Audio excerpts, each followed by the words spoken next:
Olá, olá, seja muito bem-vindo à nossa aula de Lei Maria da Penha. Para você que é advogado, para você que é advogada, mesmo que você não seja da área criminal, uma aula especial para você aprender como atuar na área de violência doméstica. Me chamo Rafael Paiva, eu sou advogado criminalista com muita experiência na atuação da Lei Maria da Penha, em varas de violência doméstica, em delegacias da mulher, e esse curso é para você que quer realmente aprender a atuar nessa área, porque a gente sabe que tem muito advogado fazendo besteira, muito advogado realmente metendo os pés pelas mãos e prejudicando o cliente quando o assunto é Lei Maria da Penha. Pessoal, na aula de hoje nós vamos falar muito sobre a Lei Maria da Penha e a Lei 9.099 de 95, também conhecida como a Lei dos Juizados Especiais Cíveis e Criminais. É muito importante que você assista essa aula até o final, tenha um mapa mental, tome nota desse material, porque é uma aula extremamente importante. A Lei Maria da Penha e a Lei 9.099, elas se repelem em vários momentos específicos e é importante que você saiba para não passar nenhum tipo de vergonha. Vamos então falar da Lei 9.099 com a Lei Maria da Penha. Tem muita coisa para a gente tratar, aula completaça aqui para você do nosso curso. E vamos lá começar então aqui com a primeira regra importante. Na Lei Maria da Penha, presta atenção, não se fala em termo circunstanciado. Ai, mas Paiva, o que é termo circunstanciado? E aí eu vou falar para você, provavelmente, que não é advogado criminalista. O termo circunstanciado foi uma novidade que surgiu lá em 99, na época da Lei 9.099, né? Não foi 99, de 95. Em 95, na Lei 9.099, que criou os juizados especiais criminais, e ela disse basicamente o seguinte: quando se tratar de um crime de menor potencial ofensivo, e nesse momento você já sabe que crime de menor potencial ofensivo são os crimes com pena de até 2 anos e todas as contravenções penais. A Lei 9.099 de 95 diz o seguinte: olha, quando se tratar de um crime de menor potencial ofensivo, não será feito flagrante, mesmo que o indivíduo seja preso em uma situação de flagrância, lá do artigo 302 do Código de Processo Penal. Ou seja, mesmo que ele esteja numa situação de flagrância, em se tratando de um crime de menor potencial ofensivo, o delegado não vai fazer o flagrante. Em regra, ele vai lavrar um termo circunstanciado. Ele ouve as partes, ele pega o depoimento das partes e encaminha tudo para o juizado especial criminal. Então entenda que o termo circunstanciado, ele substitui o flagrante. Paiva. Então quer dizer que salvo, exceto num contexto um contexto de crime de menor potencial ofensivo. Oh, me perdi aqui. Paiva, então quer dizer que salvo caso de Maria da Penha, já vou explicar para vocês. Num contexto de crime de menor potencial ofensivo, o delegado não faz flagrante, ele não faz flagrante, ele faz termo circunstanciado. Qual que é a exceção? Se o acusado, né, se o increpado, neste termo circunstanciado, se negar a assinar o termo de comparecimento ao GCRIM. É um documento simples que faz parte do termo circunstanciado e que, se o sujeito assina, se comprometendo a comparecer, o delegado não faz o flagrante. Se ele não assinar, o delegado pode realizar o flagrante. Particularmente, eu nunca vi isso acontecer. Então, entenda que a Lei 9.099 ela tirou o flagrante dos crimes de menor potencial ofensivo. Agora, olha só. Quando se tratar de crime de violência doméstica, e a essa altura do campeonato, assistindo às aulas do curso, Você já sabe identificar quando que um crime é de violência doméstica ou não. Então, em se tratando de crime de violência doméstica, não cabe a lavratura de TCO. Alguns estados se chamam de TCO, termo circunstanciado de ocorrência. Em outros lugares, aqui em São Paulo, por exemplo, se fala em TC, termo circunstanciado. Então, mesmo que se trate de um crime de menor potencial ofensivo, por exemplo, uma ameaça, a autoridade policial, o delegado de polícia, vai registrar o flagrante. Claro, desde que preenchidos os requisitos do artigo 302 do Código de Processo Penal, ou seja, esteja em uma situação de flagrância. Aí ele vai fazer o flagrante, tá? Então tem que fazer o flagrante. Não cabe TCO para crime de violência doméstica. Se não for caso de flagrante, ou seja, se a polícia, por exemplo, encaminha as partes para a delegacia de polícia, uma ocorrência de violência doméstica, e o delegado entende que não está presente o flagrante, ou seja, não estão preenchidos os requisitos do artigo 302 do Código de Processo Penal, ele então vai registrar o boletim de ocorrência e tem que instaurar o inquérito policial. Claro, respeitadas as regras, se for um crime de ação penal privada ou um crime de ação penal pública condicionada, nós já tivemos uma aula sobre isso, tem que respeitar os requisitos de cada tipo de ação, mas aí ele vai instaurar o inquérito policial. Beleza?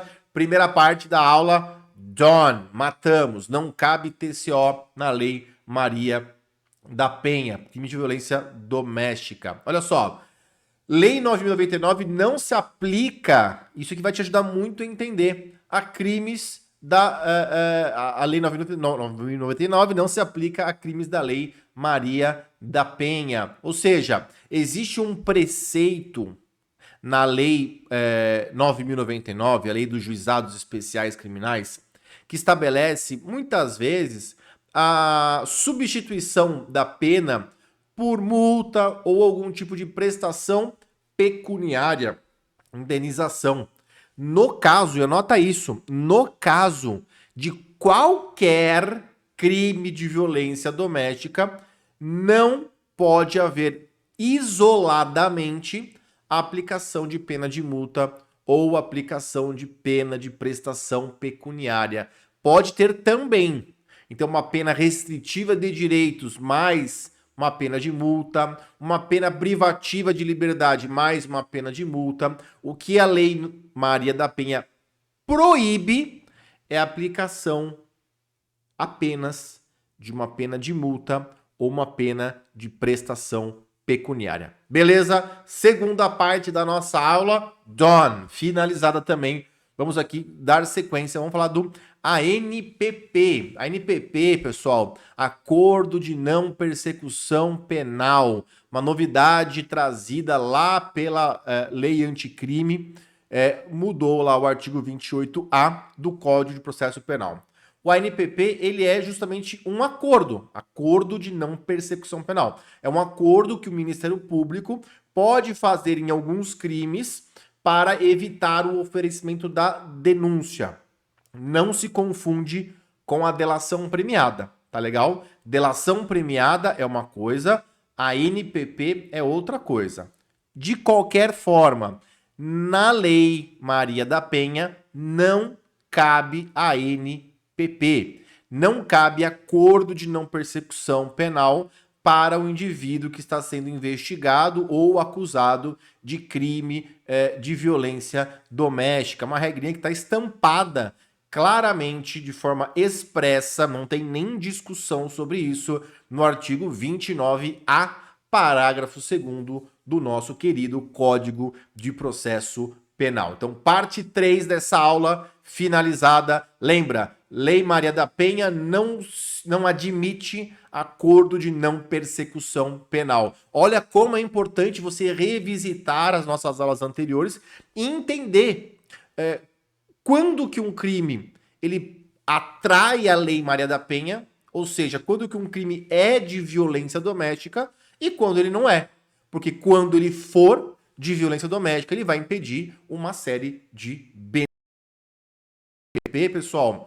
Ele tá aqui, mas só devido a um contexto, tá? Porque o ANPP, ele nem cabe para crimes de menor potencial ofensivo. Ele nem está previsto na Lei 9.099. O ANPP é justamente para crimes que não são de menor potencial ofensivo. Por quê? Nos crimes de menor potencial ofensivo, nós não temos a NPP, nós temos transação penal. Eu só trouxe aqui como para contextualizar. Então, em se tratando de crime de violência doméstica, não cabe a NPP. Ah, mas Paiva, o que isso tem a ver com a Lei 9.099? Eu acabei de te dizer, não tem nada a ver. É só para contextualizar e te trazer mais uma informação que provavelmente eu não vou conseguir te trazer nas demais aulas, porque é um tema muito pequeno. Tá legal? Boa. O ANPP, presta atenção. O ANPP dos crimes de menor potencial ofensivo, ou seja, leia-se, o ANPP da Lei 9.099 se chama transação penal. Existe, inclusive, há muito mais tempo e ela é prevista lá na própria Lei 9.099, no artigo 76.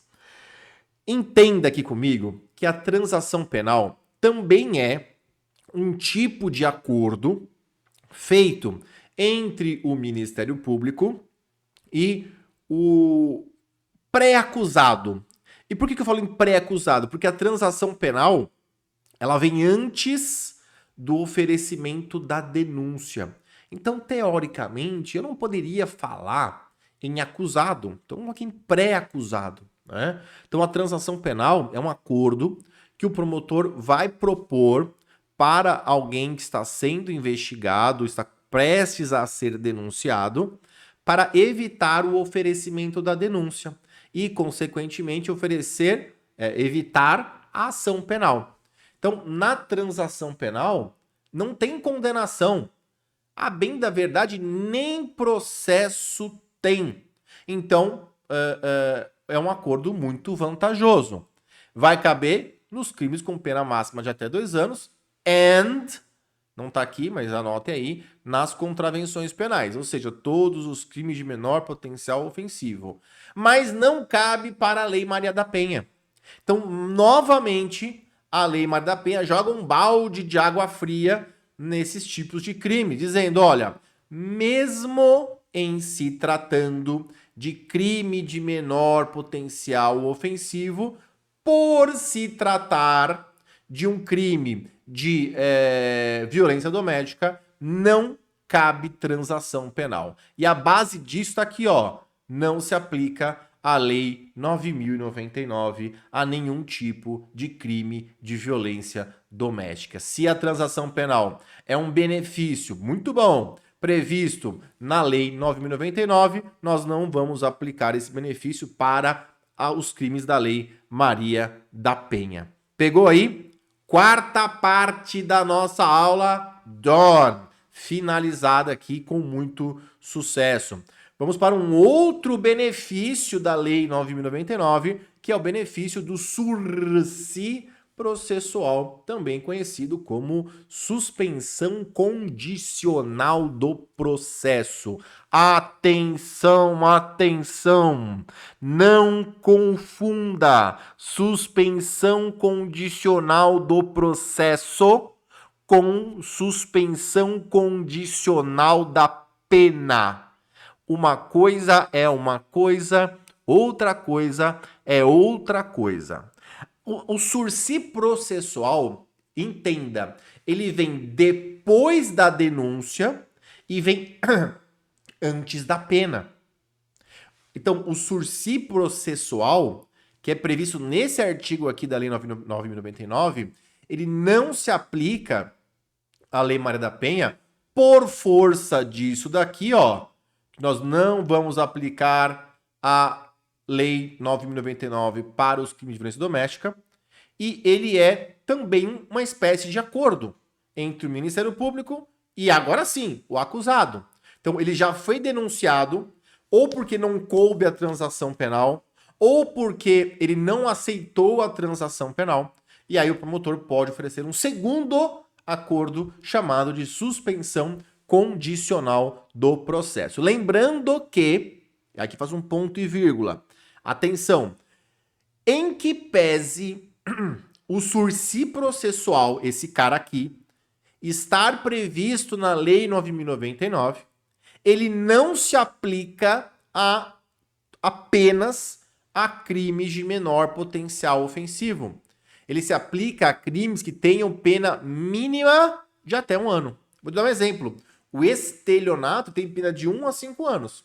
Então, o estelionato não é um crime de menor potencial ofensivo, já que a pena máxima é superior a 2 anos, é 5 anos. Mas a pena mínima é de 1 ano.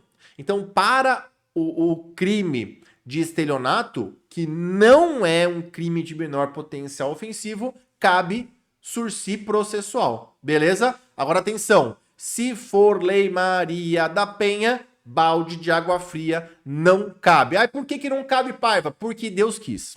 Se até agora você não entendeu, que é porque a Lei Maria da Penha proíbe expressamente qualquer tipo de benefício da Lei 999, só te resta acreditar que é porque Deus quis. Fala assim, é porque Deus quis, aí todo mundo vai aceitar. Beleza? Parte 5 da nossa aula, done, finalizadíssima. Vamos dar sequência aqui. Vamos falar agora, aqui vamos aqui para baixo, vamos fazer a ordem contrária agora, porque eu sou desses. Vamos pegar aqui, queixa-crime. Olha só. Lembra, e aí você vai ter que revisitar, se você não assistiu, as últimas aulas, quando eu falo das ações penais. Quando se tratar de um crime de ação penal privada, tipo calúnia, injúria, difamação, como é que funciona aqui a questão da Lei Maria da Penha? Para esse tipo de crime, existe uma fase que é uma fase de acordo, tá? É uma fase de acordo, uma audiência de conciliação. Não recebe bem esse nome, mas é tipo uma audiência de conciliação. Para esse tipo de processo, seja da Lei Maria da Penha, porque você xingou a sua mulher, seja do Código Penal, porque você xingou o seu vizinho, tanto faz, vai ter essa fase de acordo. Paiva, então você está me dizendo que mesmo que se trate, por exemplo, de um crime de calúnia, no contexto de violência doméstica, o juiz vai marcar essa audiência de conciliação? Vai. Tá? Agora, você pode pedir, e aí isso vai valer se você estiver atuando para a vítima, evidentemente, que a vítima e o réu não se encontrem. Não se encontrem e pode pedir, inclusive, que não haja nenhum tipo de tentativa de composição com a vítima. Então a audiência provavelmente vai acontecer sem a presença da vítima, ou se for online a vítima às vezes fica com a tela desligada. É possível, mas você pode pedir, inclusive, que a vítima não tenha nenhum tipo de contato com o agressor, principalmente se ela estiver protegida por uma medida protetiva. Tá legal? Aqui então para vocês, parte 6 dessa aula, done, finalizada. Vamos para a próxima. Agora sim, deixa eu ver se eu não tô pulando nada aqui, que eu tô achando que eu tô... da pena... Ah, tá, isso mesmo. Então, vamos lá. Substituição da pena. Isso aqui, pessoal, não é sursi processual e não é sursi penal. Não é substituição, não é suspensão do processo e nem suspensão da pena. Presta atenção no que está escrito. Substituição da pena. É um direito previsto lá no Código Penal que diz o seguinte, que para alguns crimes, especialmente aqueles que não têm violência ou grave ameaça, o juiz, depois da condenação, na verdade é tudo junto, na hora da sentença, tá? Mas condenando o réu, o juiz pode substituir a pena privativa de liberdade por outro tipo de pena. E aqui vem a regra do artigo 44. Você vai ter que ler lá, porque essa aula aqui é específica para a Lei Maria da Penha. Lá no nosso curso de Prática na Prática em Direito Criminal, eu consigo esmiuçar melhor isso daqui. Agora, é só você ler, tá? Já expliquei qual que é o conceito. Tem uma súmula do STJ que é muitíssimo importante aqui, que vai dizer que não é possível a substituição da pena, ou seja, Paiva, você está me dizendo que eu não posso aplicar o artigo 44 do Código Penal para crimes de violência doméstica, segundo o STJ, não é possível. Nos crimes em que haja violência ou grave ameaça, tá? Não cabe nem para crime e nem para contravenção. Olha só, os tribunais têm aplicado a substituição de pena para casos de contravenção penal. Mesmo nos casos em que cabe, não pode ser apenas pecuniária. Presta atenção, Paiva. Você está me dizendo que o STJ está informando, através dessa súmula 588, que eu não posso substituir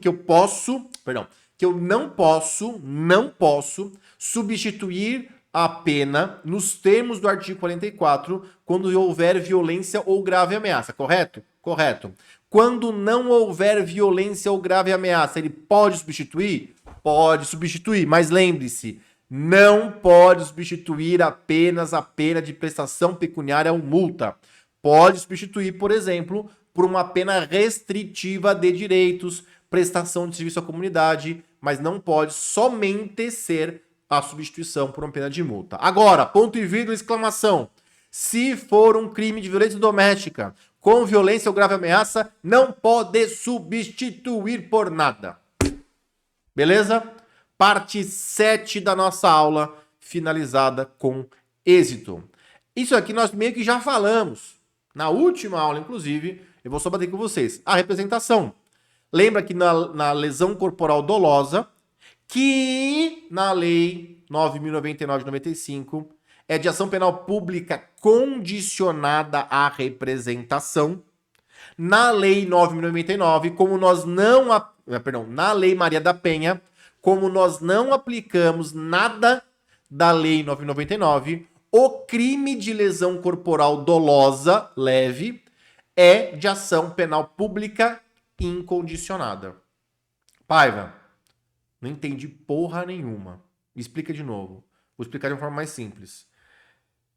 Crime de violência doméstica, lesão corporal dolosa, ação penal pública incondicionada. Não depende de representação da vítima. Ponto e vírgula. Crime de lesão corporal dolosa em qualquer outro contexto que não seja de violência doméstica, ação penal pública condicionada à representação. E quem diz isso é o artigo 88 da Lei 9.099 de 95. E atenção, eu já falei disso para você na última aula, vou repetir agora porque o nosso curso está 100% atualizado. Novidade de 2025, o crime de ameaça também num contexto de violência doméstica também é de ação penal pública incondicionada, tá bom? Novidade, não tá nem na Lei 9.099. O crime de ameaça standard, o comunzão, é uma ação penal pública condicionada à representação, ou seja, depende de representação da vítima. Teve uma mudança no próprio Código Penal e se estabeleceu que se a ameaça for praticada num contexto de violência doméstica, não depende de representação, a ação penal pública incondicionada. Se você não entendeu mesmo assim, lembra, porque Deus quis, tá bom? Agora, para finalizar, a 8ª parte da nossa aula, vamos falar dela, da suspensão condicional da pena. E aqui eu preciso de sua máxima atenção na parte final da nossa aula. A suspensão condicional da pena não se confunde com a suspensão condicional do processo, nós vimos lá atrás, e não se confunde com a substituição de pena. São institutos diferentes. A suspensão condicional da pena é depois da sentença condenatória. E ela nem é prevista no artigo 70, ela nem é prevista na Lei 9.099. Ela é prevista no próprio Código Penal. Já vou te dar um spoiler. A suspensão condicional, pelo amor de Deus, da pena se aplica a crimes de violência doméstica. O que não se aplica é a suspensão condicional do processo. Nós vamos lá ainda nessa aula. Tá legal? Leia esse enunciado do Fonavide, depois vai ter uma aula que a gente vai esmiuçar esses enunciados mais importantes. Leia esse enunciado. Lembra que no caso da suspensão condicional do processo, o outro, não havia condenação. É depois da denúncia, antes da condenação. Nesse caso aqui, já existe condenação. Quais são os requisitos do artigo 77? Não ser reincidente em crime doloso, circunstâncias judiciais favoráveis, entre aspas, ser bonzinho, não seja indicada ou cabível a substituição da pena lá no artigo 44. Ou seja, entre suspender condicionalmente a pena e aplicar a pena substitutiva, lembra? A restritiva de direitos, o juiz vai preferir substituir a pena. Se não couber o artigo 44, ou seja, se não couber a substituição da pena, aí ele vai aqui pensar na suspensão condicional da pena e aí ele vai ver aqui o preenchimento dos requisitos.